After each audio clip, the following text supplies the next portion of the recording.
मेरी एक छोटी सी आपसे गुजारिश होगी कि जितना आपने माथुर साहब को टाइम दिया है उससे जो है मुझे आधा आप टाइम दीजिएगा, ताकि मैं आसान अल्फाज में, मैंने आसान शायद शब्दों में नजीर अपने साहब को देखने भी वालों भरपूर टाइम दिया है। देखिए उन्होंने फैक्ट की बात बोली, जी मैं बिल्कुल आराम से सुन रही थी, बताइए। जी जी, मैं भी फैक्ट, लेकिन आसान शब्दों में ना आपके देश के देखने वालों के लिए भी, वो एक हासिद यानी जो जेलिस था ना, उसको रात को एक ख्वाब आया।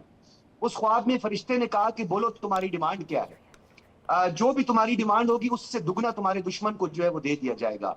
तो उस हासिद ने कहा कि मेरी आधी आंख निकाल दी जाए। तो बाकी आप खुद ही समझ लें कि उसने अपनी आधी आंख निकलवा दी दूसरे की पूरी आंख फोड़ने के चक्कर में। तो कहने का मकसद ये है कि जब तक आप आप इस पाकिस्तान के डिफेंस हालात पैक्ट कितने अच्छे से बयां कर देते हैं ना सज्जाद, यही अंदाज मुझे सबसे अच्छा लगता है आपका। नहीं, आप नाराज ना हो, मुझे पता है ना ना, मैं आपको बिल्कुल महसूस नाराज नहीं हो होगा। रही। जी ठीक है, इंटरप्ट ना करें ना प्लीज। देखें, आप इंटरप्ट करती हैं तो फिर मुझे जो है बोलना अरे पड़ जाता है इंटरप्ट ऐसी कहाँ, मैं शब्दों। तो आपकी बात में हाँ में हाँ मिला रही हूँ, आप नाराज हो जाते हैं। अच्छा कर रही है, बहुत अच्छा कर रही है, कोई बात बताइए। नहीं है।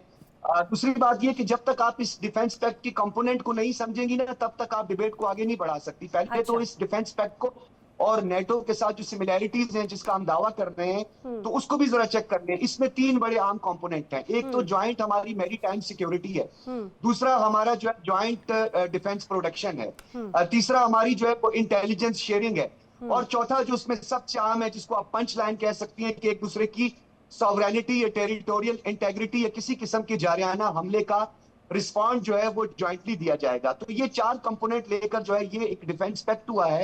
एक डिफेंस पैक्ट आपका यूएई के साथ भी हुआ है।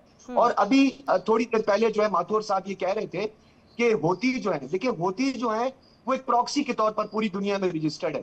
तो वो एक ऐसे एरिया को, बाबुल मंदब को जिन्होंने जो है कैप्चर कर रहे हैं, जिसमें आप देखें कि ये 28 किलोमीटर की विड्थ है, यानी इसकी चौड़ाई है। यहाँ और स्टेट ऑफ हुर्मस में अगर आप देखें तो ये दोनों मिलकर कोई 70%, मोर देन 65% जो आपकी ब्लू इकोनॉमी है उसमें कंट्रीब्यूट कर रहे हैं। चाहे वो इंडियन सी है, चाहे वो रेड सी है, या फिर आप उसमें चले जाएं आप स्विस कैनाल तक जो है और यूरोप तक। तब तक आपकी जो है ब्लू इकोनॉमी जो है वो ग्रूम नहीं करेगी जब तक इसको आपने सिक्योर नहीं अच्छा, किया। लेकिन सज्जाद इस पैक्ट की जरूरत क्यों पड़ी थी? हालात को ध्यान में रखते हुए जो सर्कमस्टेंसेस होते हैं, कोई भी समझौते या कोई भी रणनीतियां तैयार होती हैं तो मौजूदा हालात को ध्यान में रखते हुए तैयार की जाती हैं, राइट? अगर इस पैक्ट की जरूरत पड़ी, मिडिल ईस्ट में तनाव, ईरान लगातार चुनौती दे रहा है, ईरान अमेरिका से नहीं संभल रहा तो पाकिस्तान या तुर्की अगर सऊदी से क्या ही समझेगा। दूसरी बात यह कि अगर हुती जो ईरान के प्रॉक्सी हैं वो सऊदी पर हमले करें, इसीलिए तो सऊदी ने कहा ना कि भाई मुझे एकजुटता की जरूरत है, और आपने कहा कि एक साथ जब तीनों की तरफ से एक साथ बड़े ऑपरेशंस को अंजाम दिया जाए। पाकिस्तान की तरफ से दावे किए जाते रहे, आप ही ने कई बार ये दावे किए ना कि भाई पाकिस्तान की फौज दुनिया की सबसे बड़ी फौज, सबसे मजबूत फौज, इसीलिए तो किराए पर ले लेती है आए दिन सऊदी अरब या यूएई लगातार।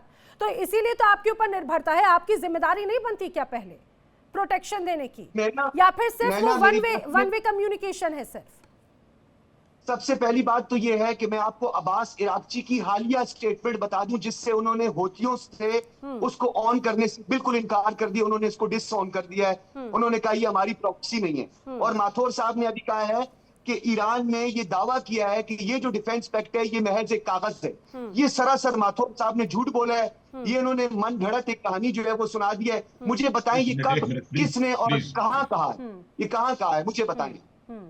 नैना, ये ईरान बिल्कुल निश्चित रूप से वहां का स्टेटमेंट आया है ईरान से, और उन्होंने ये कहा है, मैंने जो इन्होंने मेरी बात सुनी नहीं, एक मिनट किसने कहा है? प्लीज प्लीज प्लीज प्लीज, आप हमेशा मैं जब बोलता हूँ बीच में आप बोलते हैं, आप प्लीज शांत रहें। आप जवाब बोल रहे थे, मैंने कुछ नहीं कहा। एक मिनट बात सुने, आप एक मिनट बात सुने प्लीज, लिसन टू मी। अच्छा, मैंने ये कहा है आपको कि ईरान के, एक मिनट आप come on have a heart, Nana, this is not no way। मैं ये कह रहा हूँ कि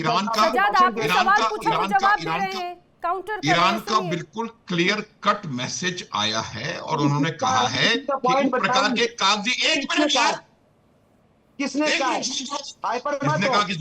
तो मेरे सवाल के जवाब दे। आप हो रहे हैं हाइपर श्रीमान, आप प्लीज शांत रहें, मैं बोल रहा हूं, please I am telling you, please keep quiet when I am talking. आपको मैं बता रहा हूं, और बताएं किसने कहा है, किस अरे मैं बता रहा हूं यार, बोलने का मौका तो दो है। तो मेरा उन्होंने ये मैसेज, मैं आपको उसका नाम बताता हूँ थोड़ी देर में, उसका एक मैसेज बिल्कुल क्लियर ये है। तो उन्होंने यूं कहा था कि इस प्रकार के कागजी जो वो पैक्ट्स होते हैं वो आपको आपकी सुरक्षा की गारंटी नहीं दे सकते। मैंने और कुछ नहीं कहा, ये बिल्कुल पाकिस्तान ईरान की फॉरेन मिनिस्ट्री का ये बिल्कुल 100% है। और मैं कभी झूठ नहीं बोलता हूँ। बुखारी साहब जबकि आप यहाँ आकर के बिना तैयारी की, मैं अभी जनाब please give me 2 minutes, I let it. Shamshad Bagh का टाइम पूरा हुआ चाहता है, आप फिर भी झूठ बोल रहे हैं। इस उम्र के इस हिस्से में आप भंड मार रहे हैं और आप बदतमीजी मेरे से मत करो। किसका टाइम पूरा हुआ है किसका नहीं हुआ है, ये बदतमीजी मेरे से मत करिए। आप समझ रहे हैं, झूठ बोल रहे हैं। यानी उम्र के हिस्से में एक सेना का रिटायर्ड जनरल वो इतनी भोंडी किस्म की कहानी सुना रहा है। सज्जाद जरा शब्दों पर ध्यान रखिएगा, जरा शब्दों पे ध्यान रखिएगा। मुझे नहीं पता पाकिस्तान में आपके यहाँ जो जहीन शख्स होता है आप लोग उसे इतनी बेगैरत तरीके से आप उन्हें मक्खी की तरह चिटक देते हैं। हिंदुस्तान में सुनिए ना, हिंदुस्तान में जो सुनिए हिंदुस्तान में जो एक पुराना पेड़ भी होता है ना उसे भी पूजा जाता है। आप इस बात की उस वैल्यू को नहीं समझेंगे। आप बार बार ये कह रहे हैं कि किसका बयान है, मैं आपको बता देती हूँ, जरा जाके आप सर्च कीजिएगा। जो खासतौर से राष्ट्रीय सुरक्षा और विदेश नीति आयोग के सदस्य इब्राहिम रजाई, उनका ये बयान सामने आया, रजाई का ये बयान आया, ये जो पैक्ट इस तरह के होते हैं ये कागजी पैक्ट हैं, इन्हें सुरक्षा की गारंटी ना समझें। बात नहीं कही, आप झूठ बोल रही हैं, आप झूठ बोल रही हैं। आपको सारा संसार झूठा नजर आता है सज्जाद। आप जाके कभी, आप तो खुद ईरान के तमाम जो ऑफिशियल्स के बयान आएंगे आप उन्हें तक झूठा करार दे देंगे। सच्चे तो सिर्फ सज्जाद बुखारी हैं या पाकिस्तान के जो तमाम हुक्मरान हैं वो हैं, है ना? यही बात हो जाती है। आपके लिए कोई ऑफिशियल स्टेटमेंट तो मायने रखता नहीं। अच्छा, आप मुझे सीधा सीधा जवाब दे दो, सीधा सीधा जवाब दे दो। अरे इतनी ज्यादा आखिर पाकिस्तान की हिम्मत कैसे हो गई कि ईरान से पंगा लेने के लिए चले हैं? आखिर ऐसे कौन सा लालच मिल गया? क्यों एक बार फिर से आपने अपनी सेना का सौदा कर दिया? कभी आवाम का सौदा करते हैं, कभी सेना का। इस डिफेंस पैक्ट का अगला पार्टनर होगा ईरान, ये ब्रिगेडियर नजीर साहब आपको खुद बताएंगे। उससे अगला पार्टनर होगा इसी डिफेंस पैक्ट का होगा, वो होगा बहरीन, और उससे अगला पार्टनर ठीक है।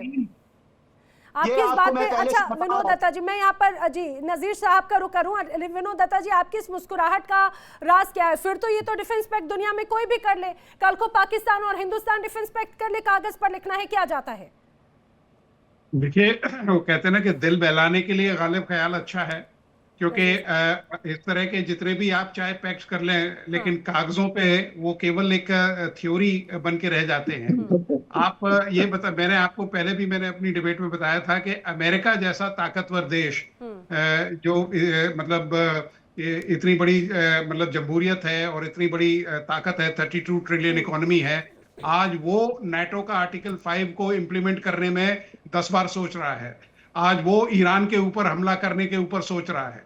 और ईरान एक ऐसा देश है जिसने ये साबित कर दिया है कि अगर खाड़ी के देशों में कोई आपको शांति प्रदान कर सकता है या सिक्योरिटी दे सकता है या आपको महफूज रख सकता है तो वो केवल ईरान है।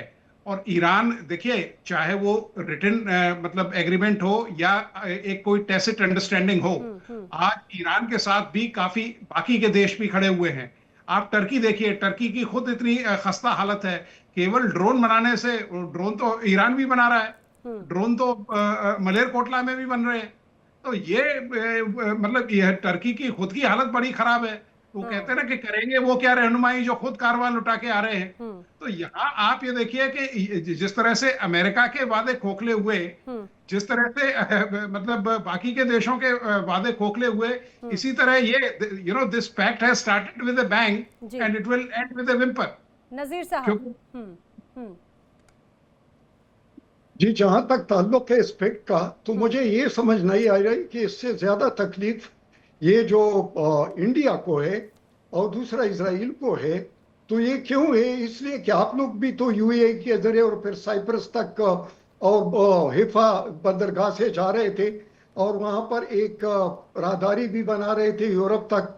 और इसके अलावा आपको ये भी समझ आ रही थी कि आपके जो आपके ड्रोन्स थे वो पाकिस्तान के खिलाफ मारे गए हक में किससे इस्तेमाल किए थे, वहां पर इजराइल था। फिर हमारे जो न्यूक्लियर उस पर था, उसकी आपकी कितनी कोलैबोरेशन थी। ये दोनों के गिर्द एक दायरा पाकिस्तान, सऊदी अरब और तुर्की ने खींच लिया है। अभी आपके पर बाहर नहीं जा सकते, वो चलेंगे। एक तो ये, दूसरी बात ये है कि जो मैं बता रहा हूं कि हर चीज कागज पर लिखी जाती है। आपके मुकद्दस किताबें भी हमारी भी कागज पर लिखी हुई है, लेकिन हमारा उस पर अकीदा है। दूसरी बात ये कहना चाहता हूं कि हर चीज जब प्रैक्टिकल में है तो पाकिस्तान के एयरफोर्स स्क्वाड्रन वहां पर मौजूद है। तुर्की के साथ हमारे ड्रोन्स का, हमारे जेट्स के ओवरऑलिंग का, इसके अलावा डिफेंस कोऑपरेशन का। अच्छा, नजीर साहब, पाकिस्तान और सऊदी अरब के बीच में डिफेंस पैक्ट नया तो है नहीं। कागज पर अगर सुरक्षा की गारंटी 2025 में हुई, इसके पहले तो ये मैंने अगर ये बात कही किराए वाली बात, वो उसमें दम इसीलिए हो जाता है पाकिस्तान के जो तमाम सेना के कई फौजी जो हैं वो सऊदी अरब या तुर्की में लगातार तैनाती होती है। इवन मैं तो कई रिपोर्ट्स पढ़ रही थी, उसमें तो ये हुआ कि जो ग्रैंड पैलेस है उसके अंदर भी वहां पर सुरक्षा में तैनात होते हैं। देख लो ये बात कि अगर यूएन के फोर्सेस जाते हैं तो आप कराए के वो बन जाते हैं, क्योंकि वहां पर आप पीस के लिए जाते हैं, स्टेबिलिटी के लिए जाते हैं। हम भी उधर गए हैं तो स्टेबिलिटी और पीस के लिए गए माथुर जी, ये स्टेबिलिटी और पीस का नाम देकर जो किराए के पैसे वसूलने वाली जो बात हो जाती है, क्या उस पर पर्दा डालने की कोशिश नहीं है नजीर साहब की? ये जो है नहीं, एक बात मेरी सुन लो, क्योंकि वहां पर 2014-15 में जो हुतीस के खिलाफ कोalition बना था। दूसरी बात ये कि अभी ये जो मैरीटाइम सिक्योरिटी अलायंस बना है, ये तो आपके लिए, आपके तिजारत के लिए, आपके एनर्जी के लिए, आपके सी लेन्स को सेव करने के लिए। तो आपको उससे तकलीफ क्या है, और फिर इस इफेक्ट से आपको तकलीफ क्या है? वो इसलिए कि आप थ्रेटन फील करते हैं। धोखा है, तकलीफ नहीं, धोखा है माथुर साहब। देखिए नैना, ये भी इनको गलतफहमी है। भारत को किसी भी चीज से कोई तकलीफ नहीं है। मैं एक ब्रिगेडियर साहब प्लीज, अब पाकिस्तान करने वाला नहीं है यार। बात तो मुझे करने दो ना पूरा। आप क्यों दरमियान में बोल रहे हैं? आप दूसरे को बात समझाते हैं और हमारी बात को आप काट देते हैं। आप तो एक कस्टमर सर्विस होते हैं, उसको जरा माथुर साहब बोलिए। जी माथुर साहब बोलिए। देखिए मैं आपको एक बात बताना चाह रहा हूं कि भारत कोई डर नहीं रहा, कोई किसी की कोई बात नहीं हो रही। डिबेट हम कर रहे हैं यहाँ पर कि इसका क्या औचित्य है, इसका क्या भविष्य हो सकता है। ये बात बिल्कुल क्लियर है। ये बात मैंने आपको साफ बता दी। जहां तक मिलिट्री पैक्ट का सवाल है, मिलिट्री असिस्टेंस का सवाल है, ब्रिगेडियर साहब बहुत अच्छी तरह से इस बात को समझते हैं कि कैसे तुर्की के ड्रोन पाकिस्तान में ऑपरेशन सिंदूर के दौरान में मौजूद थे, उनका क्या हश्र हुआ वो भी जानते हैं, और कैसे तुर्की ने जो समुद्र के तरीके से भी वहां पर आने का प्रयास किया था। ये सारी चीजें आपको पता है। तो इसको हम इसके बारे में बात कर ही नहीं रहे हैं। भारत पर इसका क्या असर हो रहा है उसके बारे में बात नहीं कर रहे हैं। प्रश्न ये है नैना कि आपने एक पैक्ट किया, आपके एक साथी के ऊपर जबरदस्त हमले हो रहे हैं, और अभी से नहीं काफी समय से हो रहे हैं। जब आपका दोनों का पैक्ट था और अब तीनों का है, उसके बाद भी एक बार हमला करके उन्होंने मैसेजिंग कर दी है। देखिए इंडिया डेली 24/7 अब आपकी स्मार्ट टीवी पर। इंडिया डेली मौजूद है सभी डिजिटल प्लेटफॉर्म पर लाइव और लगातार। इंडिया डेली 24/7 हर दिन राष्ट्र को समर्पित।